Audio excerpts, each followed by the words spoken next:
نحمدہ ونصلی علی رسولہ الکریم اما بعد فاعوذ باللہ من الشیطان الرجیم بسم اللہ الرحمن الرحیم رب اشرح لی صدری ویسر لی امری واحلل عقدۃ من لسانی یفقہوا قولی ربنا لا تؤاخذنا ان نسینا واخطانا۔ حاضرین گرامی قدر، اللہ رب العالمین کے مقدس اور مبارک نام سے ہم آج سے ایک نئے کورس کا آغاز کر رہے ہیں جس کا عنوان آپ کے سامنے ہے، یعنی دلائل توحید۔ آج اس سلسلے کا پہلا لیکچر ہے جس میں ہم تصور توحید پر کچھ مختصراً گفتگو کریں گے، لیکن اس سے پہلے کہ ہم تصور توحید پر گفتگو کریں، چونکہ اصلاً یہ کورس دلائل توحید کے اوپر ہے، تو میں چاہتا ہوں کہ ہم دلائل کی اہمیت کو کچھ سمجھ لیں۔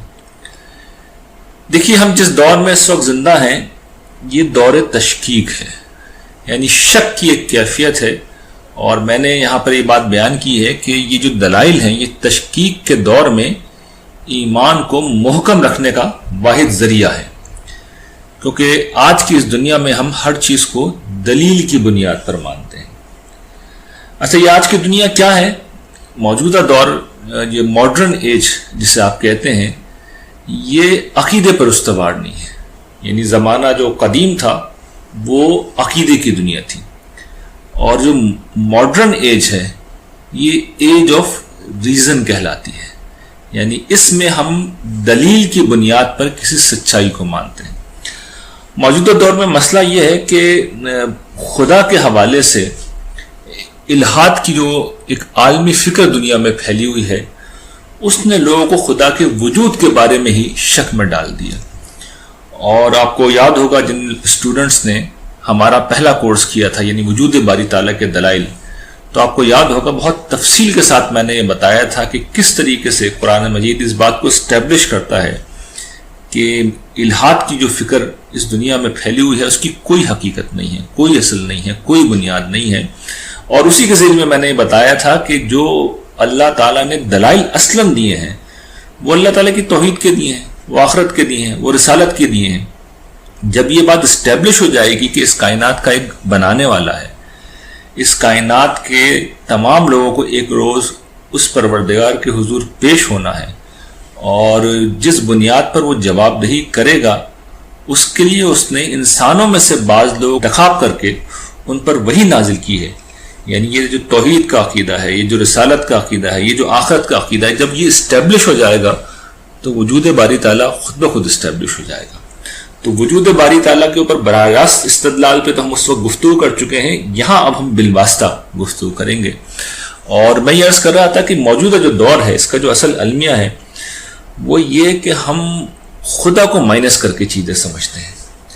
دیکھیے، اس دور میں ہوتا یہ ہے کہ آپ کبھی تعلیمی نظام کو دیکھ لیجئے تو آپ کو فزکس میں مثال کے طور پر جو لا آف فزکس ہیں ان کے بارے میں بتایا جائے گا، اسی طریقے سے آپ کو مثال کے طور پر بائیولوجی کے اندر حیات کے متعلق بتایا جائے گا، لیکن ہر قدم پر خدا کو مائنس کر کے مظاہر کو سمجھنے کی کوشش کی جائے گی، قوانین کے ذریعے سے مختلف مظاہر کو ایکسپلین کرنے کی، ان کی توجیہ کرنے کی کوشش کی جائے گی۔ یہ رویہ کوئی غلط نہیں ہے، لیکن اس عمل میں جو چیز مائنس ہو جاتی ہے کہ وہ ہستی جو علت العلل ہے، تمام علتوں کے پیچھے ہے، جو ہر چیز کی بنیادی وجہ ہے، جو ہستی تمام کائنات کی خالق ہے، اس کا کہیں ذکر نہیں آتا۔ اس نظام تعلیم سے جو بچے گزرتے ہیں ان کے دل و دماغ میں اصل میں تشکیک خود بخود راسخ ہو جاتی ہے۔ وہ ہر چیز کو اسی زاویے سے دیکھتے ہیں کہ فلاں کام ہو رہا ہے تو اس کی فلاں وجہ ہے، بارش ہو رہی ہے تو بادل آئے ہیں، بادل کیسے آئے ہیں؟ سورج نے سمندر کو گرم کیا ہے اپنی حرارت سے تو بادل بن گئے۔ وہ ہر چیز کی توجیہ تلاش کر لے گا، اور وہ یہ بھول جاتا ہے کہ اس سب کے پیچھے خدا بھی، اس لیے کہ یہ بات پڑھائی نہیں جاتی۔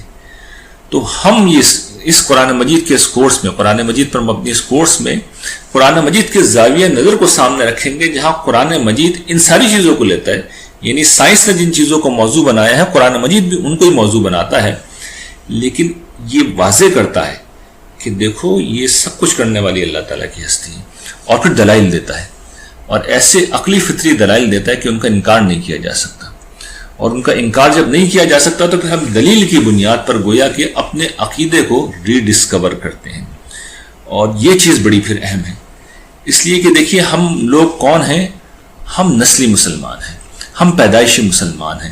تو دلائل سے جب ہم کسی چیز کو سمجھتے ہیں تو ہم اپنے نسلی ایمان کو، اپنے پیدائشی ایمان کو در حقیقت شعوری ایمان میں بدل دیتے ہیں. اور یہ بہت بڑی بات ہے، یہ بہت بڑی بات ہے، کیونکہ دیکھیے قرآن مجید میں اللہ تعالیٰ نے جگہ جگہ جو بات کہی ہے وہ یہ ہے کہ تم ایمان لاؤ. ایمان لانا ایک عمل ہے، یہ کرنے کا کام ہے. آپ غور کیجئے کہ ہم نماز پڑھتے ہیں، ہم زکوٰۃ دیتے ہیں، ہم روزہ رکھتے ہیں، ہم حج کرتے ہیں، ہم ایمان نہیں لاتے، یعنی شعوری طور پہ ہم یہ کام نہیں کرتے. ہم تو بچپن سے ایک عقیدہ لے کے بس چلتے ہیں، اس عقیدے میں جو ٹھیک ہے سو ٹھیک ہے، اور اگر اس کے اندر کہیں خواہشات نفسانی ہیں، کہیں بدعات ہیں، کہیں پہ توہمات ہیں، تو وہ سب کے سب ایک پورا پیکیج ہے جو ہمارے پاس آ جاتا ہے. تو ہمارے ان دلائل کا فائدہ یہ ہے کہ ہم اپنے عقیدے کو ایک تو شعوری ایمان میں بدلیں گے، اور دوسرا یہ کہ جو کچھ اضافی جھاڑ جھنکار ہے وہ نکل جائے گا. اس لیے کہ اصل عقیدہ تو قرآن مجید میں بیان ہوتا ہے، اور قرآن مجید میں بس اصل بات بیان ہوتی ہے.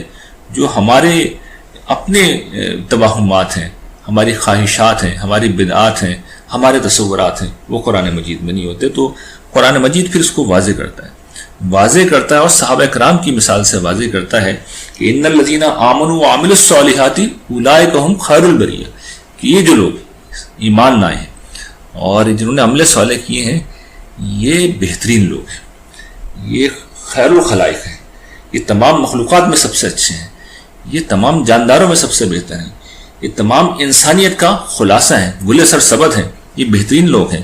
کیوں؟ اس لیے کہ ایمان لائے. ایمان لانا اتنا بڑا عمل ہے کہ اللہ تعالیٰ انہیں خیر البریہ کہتے ہیں، بہترین مخلوق کہتے ہیں، بہترین وجود کہتے ہیں. اور ان کا بدلہ کیا ہے؟ یہ قرآن مجید بڑے کمال طریقے سے بیان کرتا ہے کہ ان کا بدلہ یہ ہے، جزاؤہم عند ربہم جنات عدن تجری من تحتہا الانہار خالدین فیہا ابدا رضی اللہ عنہم ورضوا عنہ ذالک لمن خشی ربہ. یعنی ایسی ایسی یقین دہانی قرآن نے کرائی ہے. یہ قرآن مجید کے ان مقامات میں سے ہے جہاں جنت کی سب سے زیادہ شدت سے اللہ تعالیٰ نے یقین دہانی کرائی ہے کہ ان کا بدلہ ان کے رب کے نزدیک کیا ہے. وہ باغ، ہمیشگی کے باغ جن کے نیچے نہریں بہتی ہیں، وہاں وہ ہمیشہ رہیں گے، ابدی طور پر رہیں گے. وہ اللہ سے راضی ہوں گے اور اللہ ان سے راضی ہوگا، اللہ ان سے راضی ہوگا اور وہ اللہ سے راضی ہوں گے. اور یہ اس کا شخص کا بدلہ ہے جو اپنے رب سے ڈرا، جو اپنے رب سے ڈرا. یہ قرآن مجید توجہ دلاتا ہے ہمیں کہ ایمان لانے کا یہ بدلہ ہے. لیکن یہ جو الفاظ ہیں، اگر آپ ان کو ملاحظہ کیجئے کہ قرآن مجید نے جو تعبیر اختیار کی ہے، جو الفاظ اختیار کیے ہیں، وہ الفاظ اور وہ تعبیرات کیا بتاتی ہیں؟ ان الذین آمنوا، جو لوگ ایمان لائے. یہ فعل ہے، یعنی ایمان کرنے کا کام ہے، ایمان لانے کی چیز ہے. اور ہم اور آپ یہ نہیں کرتے، اس لیے کہ ہمارا ایمان تو پیدائشی ایمان ہے. تو یہ قرآن مجید توجہ دلاتا ہے کہ تمہیں ایمان لانا ہوگا. جب ایمان لاؤ گے تو پھر اس کا نتیجہ یہ جنت ہے. تو دلیل کی وجہ سے ہوگا کیا؟ میں اور آپ ایمان لے آئیں گے. اب اس تمہید کے بعد آئیے اس بات کی طرف کہ توحید سے کیا مراد ہے. تصور توحید پہ کچھ آخر میں بات کر لیں ہم. دیکھیے چند مختصر چیزیں اس میں بیان کروں گا. تصور توحید میں جو پہلی چیز ہے وہ یہ کہ اس میں شرک کی نفی ہوتی ہے. شرک کیا ہے؟ خدا کی ذات میں، اس کی صفات میں، اس کے اختیارات میں کسی کو خدا کا ساجی سمجھنا. یعنی کوئی خدا کے ساتھ اس کی ذات میں شریک ہے. کس طرح؟ باپ ہے، بیٹا ہے، بیوی ہے، ہمسر ہے. اگر کوئی ایسی ہستی کو ہم مانتے ہیں کہ خدا اس سے ہے یا وہ خدا سے ہے تو یہ شرک ہے. یہ ذات میں شرک ہے. صفات میں شرک کیا ہے؟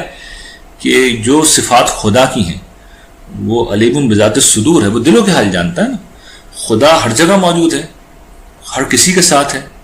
وَهُوَ مَعَكُمْ أَيْنَمَا كُنتُمْ، تم جہاں ہوتے ہو خدا تمہارے ساتھ ہوتا ہے.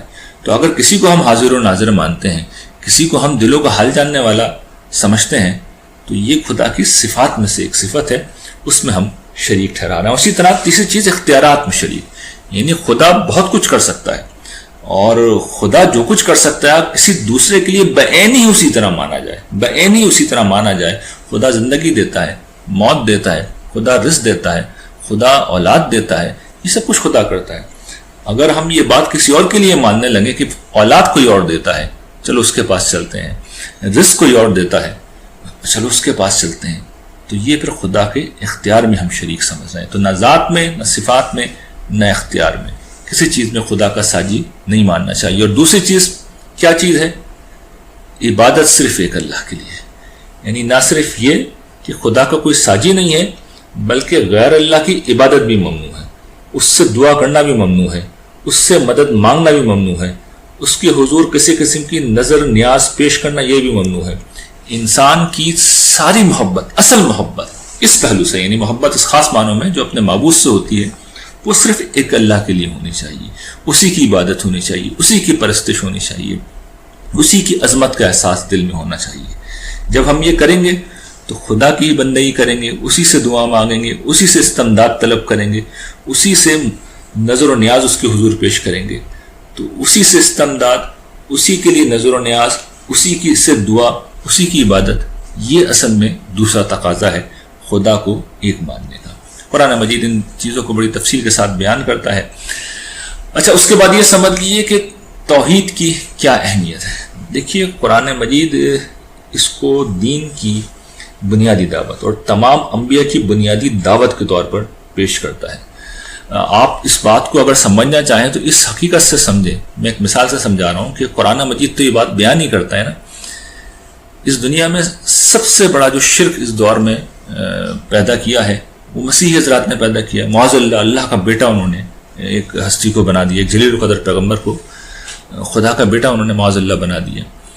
آپ کبھی کھول کے دیکھیے قرآن مجید میں حضرت عیسیٰ کی تعلیمات کیا تھیں، تو آپ دیکھیں گے وہ تو ایک اللہ کی عبادت کی دعوت دیتے ہیں.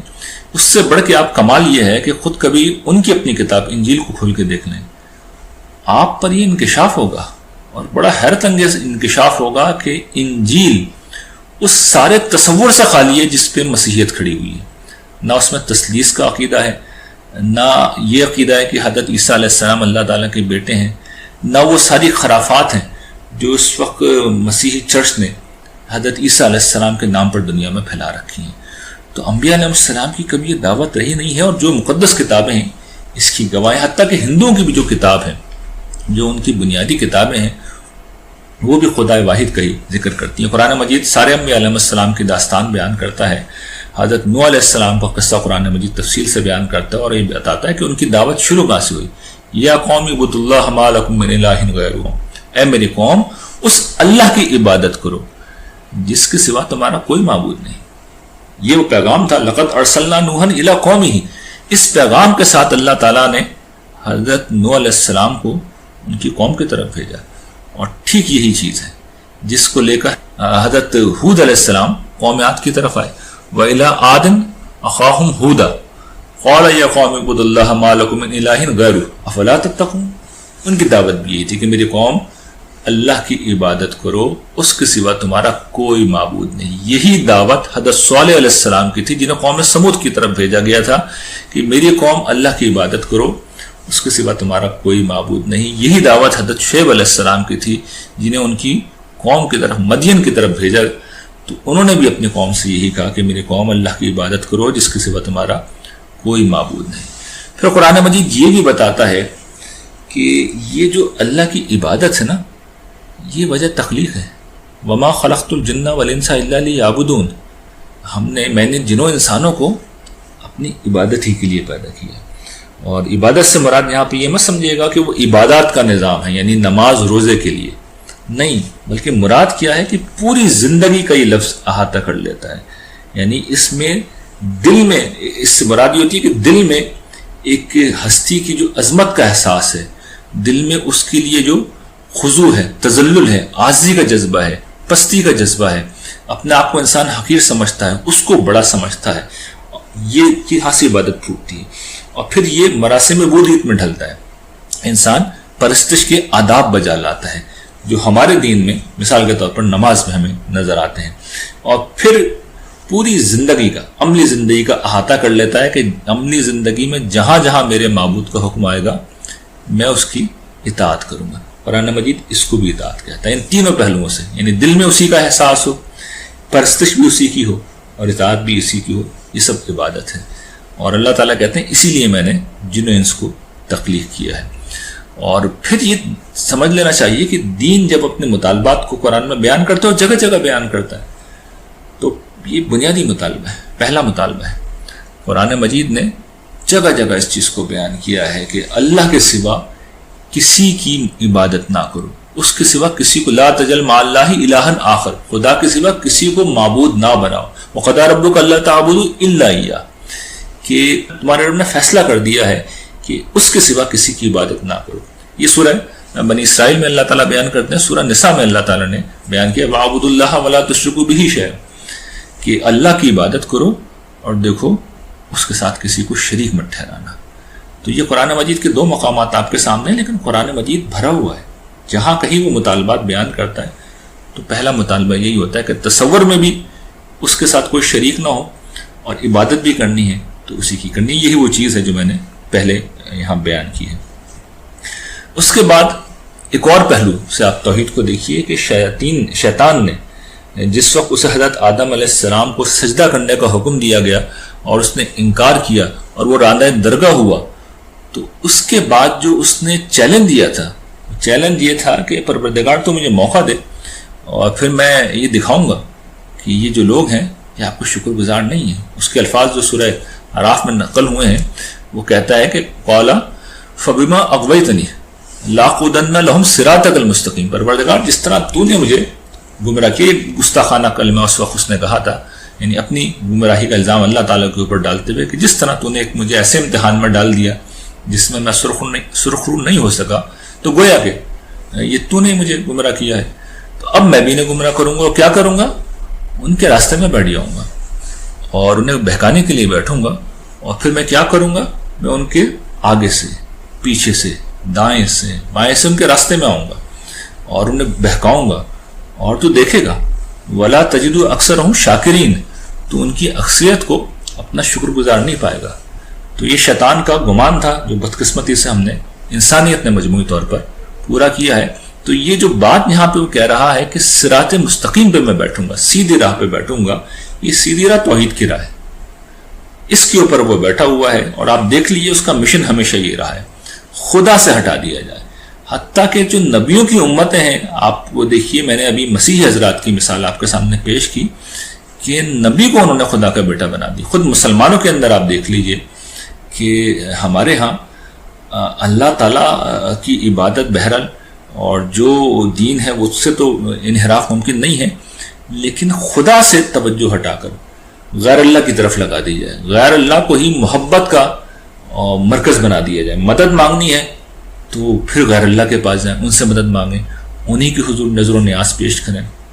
تو شیطان ہمیشہ یہیں سے آتا ہے، بنیادی اس کا حملہ یہاں پہ ہوتا ہے، کیونکہ اگر یہاں خرابی ہوئی تو پھر قرآن واضح ہے کہ پھر تو یہ ایک ناقابل معافی جرم ہے نا۔ قرآن نے سورہ نساء میں اور پھر سورہ مائدہ میں بھی یہ بیان کیا، آپ کے سامنے آیات ہیں، ان اللہ لا یغفر ان یشرک بہ ویغفر ما دون ذلک لمن یشاء۔ دو جگہ سورہ نساء میں یہ بات کہی ہے کہ اللہ تعالیٰ بس اسی بات کو معاف نہیں کریں گے کہ ان کے ساتھ کسی کو شریک کیا جائے، ان کے ساتھ کسی کو شریک کیا جائے۔ اس کے علاوہ وہ جس گناہ کو چاہیں گے، جس شخص کے لیے چاہیں گے معاف کر سکتے ہیں، کر دیں گے، یہ ان کی مرضی ہے، ثواب دید ہے۔